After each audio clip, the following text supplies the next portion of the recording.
ভোলা না পঞ্চবদনেও তা বলে শেষ করতে পারেনি। সেই ভগবানের লীলা কথা আমার মতো ক্ষুদ্র অধমা কিবা বলতে পারে গো। তথাপিও দাঁড়িয়েছে মা। শাস্ত্রে বলেছে সাধুগুরু বৈষ্ণবের কৃপা হলে নাকি অসাধ্য সাধন করা যায়। গীতার মঙ্গলাচরণে বলা আছে বাবা মক করতে বাচল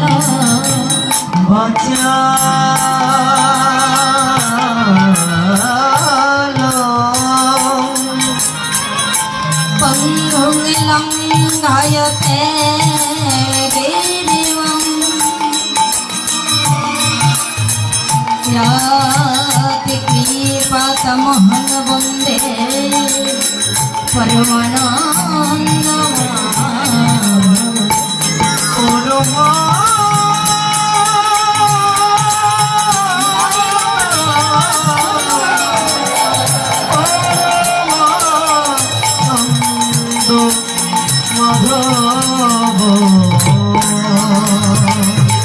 গীতার মঙ্গলাচরণে বলা আছে মুখং করতি বাচলং পঙ্গুলং ঘায়তে গিরিম ইয়া কৃপাতমহং বন্দে পরমানন্দ মাধব। আজকে যদি আমার পরমানন্দ মাধবের কৃপা হয়, আপনাদের মতো শুদ্ধ বৈষ্ণবের যদি কৃপা হয়, তাহলে একজন পঙ্গু পর্বত অতিক্রম করে যাইতে পারে না। যে বোবা কথাও বলিতে পারে না, ওই বোবাও কিন্তু কথা বলিতে পারে না। তাই তো মন থেকে আশীর্বাদ করবে। শাস্ত্র কথা নাহি বলিতে পারলাম, ভগবানের গুণকীর্তন, ভগবানের অপ্রাকৃত লীলা যেন আপনাদের মাঝে যেন কিছু বলে বলতে পারি। তাই যাই হোক, ইতিপূর্বে আপনারা অনেক লীলা সাধন করেছেন। শুরুতেই ছিল ভগবানের লীলা জাগরণ রসগোল্লা, গমন গোষ্ঠ থেকে শুরু করে সূর্য পূজা আপনারা আস্বাদন করেছেন। তো এবারে যে লীলাটি আপনাদের আস্বাদন করাবো অনাদিরাদি গোবিন্দী, এর মধ্যে 64টি লীলার মধ্যে 2টি পালা তিনি করেছেন। এর একটি পালা আপনারা আস্বাদন করেছেন বা শ্রবণ করেছেন, যেটি গমন গোষ্ঠ, যেটি আষাঢ় পালা আপনারা আস্বাদন করেছেন। তাই কিন্তু যাওয়ার পালা কি আস্বাদন করেছেন? যাওয়ার পালা আপনারা আস্বাদন করেননি, কারণ এই যে আপনারা বসে আছে সেই যাওয়ার পালাটি আস্বাদন করার জন্য। তাই সেই যাওয়ার পালাটি আস্বাদন করার জন্য আপনারা ইতিপূর্বে অনেক ভক্তিমতী মায়েরা এখানে উপস্থিত হয়েছে। আজকে এখানে গমন গোষ্ঠ লীলা হয়েছে, তাই না? ভগবান গমন গোষ্ঠ লীলা করেছিল কেমন করে? সকালবেলা মায়ের চরণে প্রণাম করে ধনুবৎসকে নিয়ে একত্রিত করে বৃন্দাবনের মাঠে গিয়েছিল সেই গমন গোষ্ঠ লীলা প্রকাশ করার জন্য। তদ্রূপ কি হয়েছে মা? এই বিশ্ব ব্রহ্মাণ্ডে যাহা কিছু হয়, এই ক্ষুদ্র ব্রহ্মাণ্ডেও কিছু তাহা কিছু হয়। এই জাগতিকে জীবকে বোঝানোর জন্য ভগবান এই অপ্রাকৃত লীলাগুলো করেছে।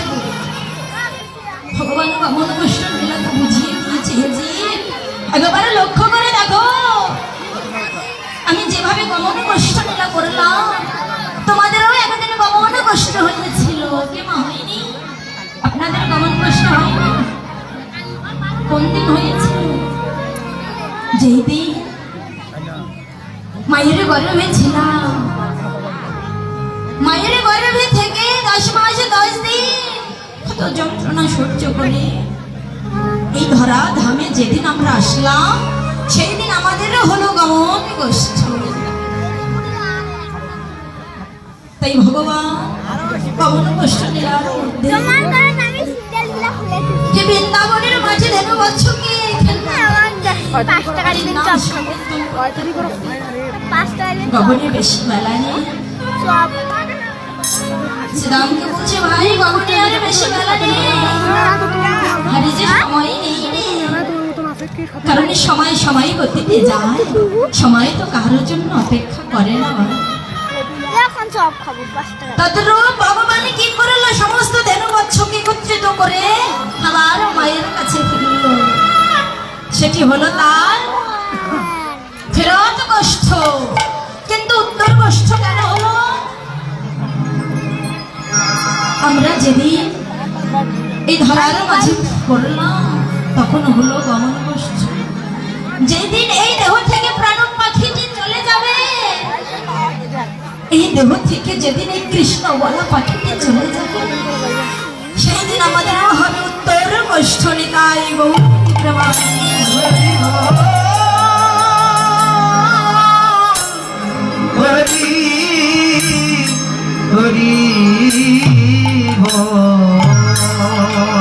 তো যাই হোক, আমাদের লীলার মাঝখানে ভুল ত্রুটি অনেক রসভাস হয়ে যেতে পারে। নিজের সন্তান মনে করে অবশ্যই ক্ষমা দৃষ্টিতে দেখবে। তো আসুন আজকে সবাই মিলে আমরা গৌরচন্দ্রিকা আস্বাদন করব। পরবর্তীতে বৃন্দাবনে গিয়ে বৃন্দাবনের লীলা আস্বাদন করব। তো অবশ্যই আপনারা সকলে মিলে গৌরাঙ্গ মহাপ্রভুর ভাব আস্বাদন। জয় জয় শ্রী গুরু নিতাই গৌর শিলানাথ।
গোড়ায় আমার আনন্দে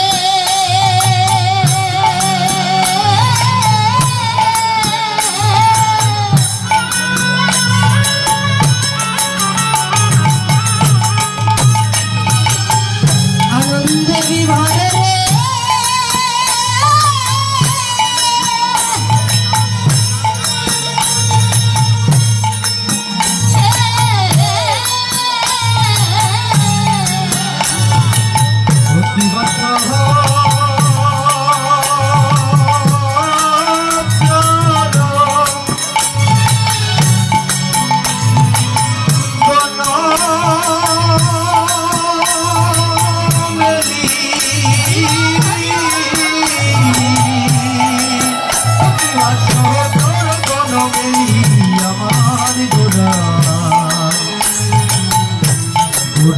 আনন্দে বিভোর কিবা সহ যেন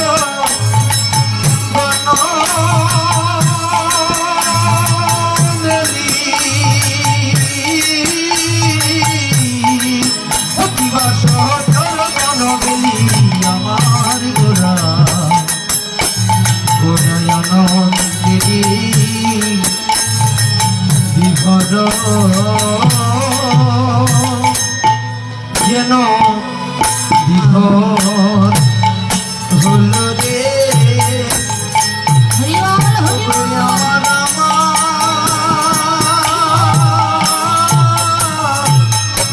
আমার গোরা আনন্দ ভরে না যেন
সচি মাতার ভাঙা ঘরে সচি মায়ের ভাঙা ঘরে দেখা যায় মাতার ভাঙা ঘরে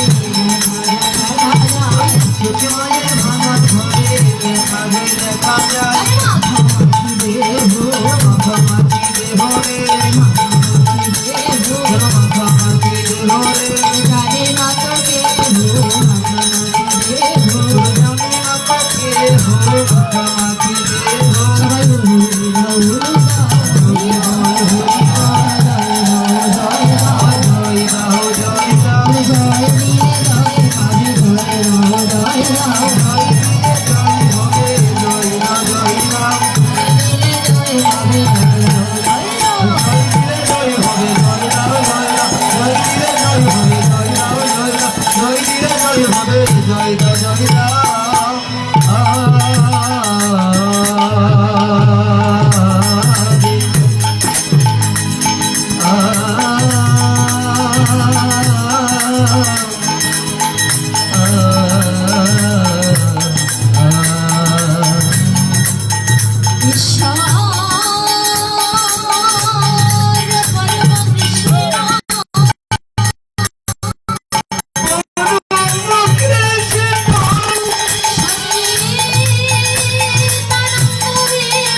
আমার ঘরে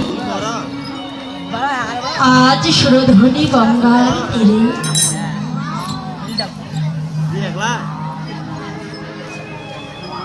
সমস্ত ভক্তগণকে একত্রিত করে গৌর সুন্দর আমার আজ সুরধ্বনি গঙ্গার তীরে পূর্বভাবে বিভার হয়ে আজ তিনি আনন্দে বিভার হয়ে খেলা খেলছেন।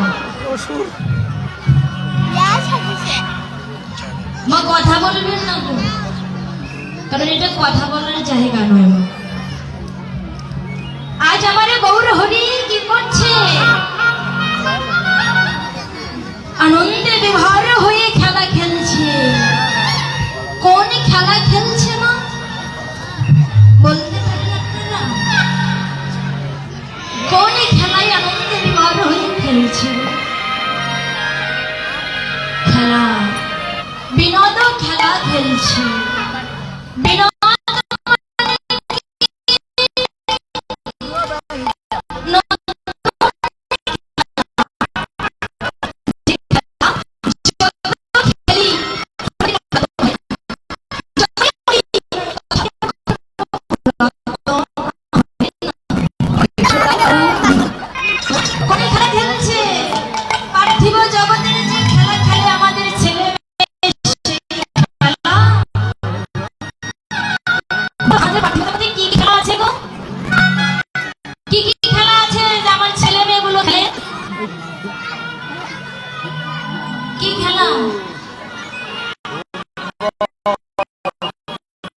ক্রিকেট খেলে কি বাবা?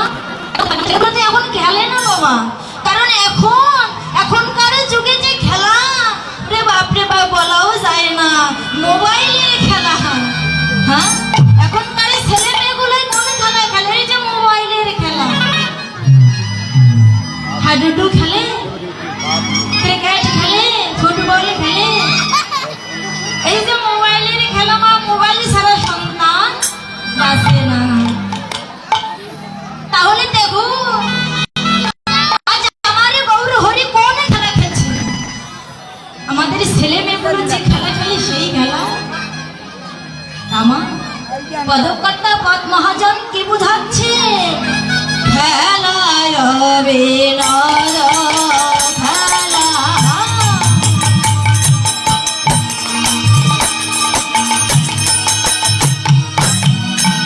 আমার গোড়াবন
হরি বল হরি হরি বলে খেলিছে হো নামে গেলা